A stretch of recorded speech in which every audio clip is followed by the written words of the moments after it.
আসসালামু আলাইকুম। আমি একটা রান্না নিয়ে এসেছি কাঞ্জির চালের খিচুড়ি। এখানে কাঞ্জির চাল মানে এখানে চালটা 4-5 দিন ভিজিয়ে রাখা হয়। ভিজিয়ে রেখেছি, এখন দেখাতে পারলাম না কারণ ভিডিওটা অনেক বড় হয়ে যাবে।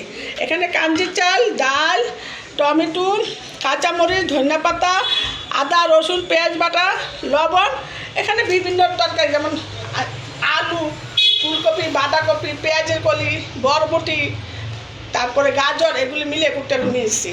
এখানে হলুদ গুঁড়া, মরিচ গুঁড়া। এখন আমি চুলাতে চলে যাবো। কড়াইটা গরম হয়ে গেছে, তেল দিয়ে দিলাম। তেলটা গরম হয়েছে, তেজপাতা দিয়ে দিলাম। আর দেবো না, কাঞ্জির চাল তো এটা টক টক লাগবে, একটু গন্ধ কবে।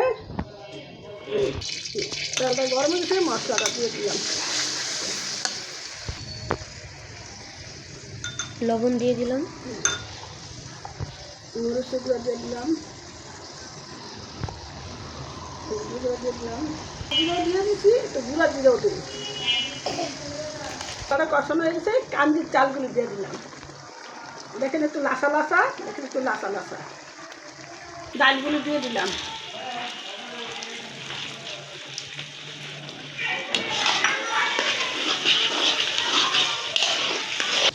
সবজিগুলি দিয়ে দিলাম।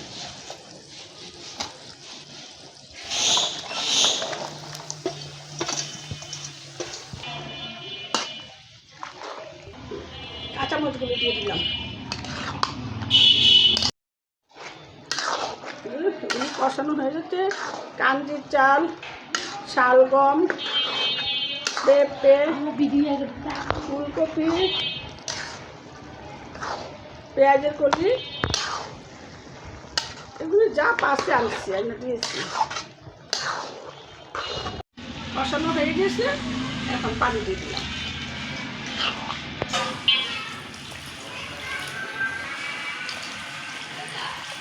টমেটো দিয়ে দিলাম।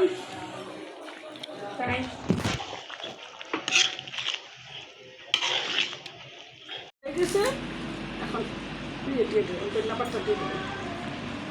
একটু বড় বড় করে ধনিয়া পাতাগুলো দিলাম।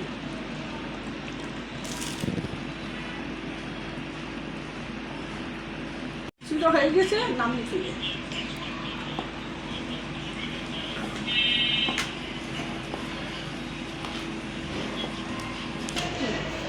আমার খিচুড়িটা রান্না হয়ে গিয়েছে, আর এটা জল ফুটিয়ে খাবে।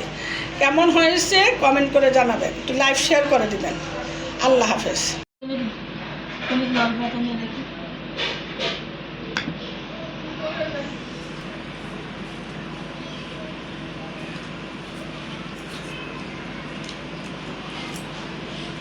খুব মজা হয়েছে।